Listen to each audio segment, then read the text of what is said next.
আমি সুদীপা। তো আমরা এখানে দেখো পুজো বাড়িতে চলে এসেছি। তো আগে কি কি হয় সব কিছু তোমাদের সাথে শেয়ার করব। তো দেখতে থাকো কি কি হয়।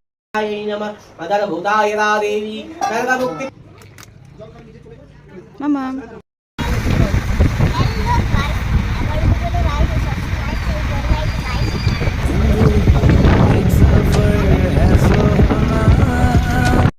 তো আমরা এখন নদীর পাড়ে চলে এসেছি। আইসক্রিম টাইম, আইসক্রিম খাচ্ছি। মামার মুখের অবস্থা দেখো। তো আমরা এখন বাড়ি যাচ্ছি। মামাম কেমন লাগলো তাড়াতাড়ি বলো নদীর পাড়ে এসে? ভালো লাগলো না কেন? ও এই জন্য তাড়াতাড়ি যেতে হবে, সন্ধ্যে হয়ে যাবে। চলো দেখা হচ্ছে পরের ভিডিওয়। Tata tata tata tata. আর বলো লাইক এন্ড সাবস্ক্রাইব করে দিতে। গাইস লাইক এন্ড সাবস্ক্রাইব করে দিও।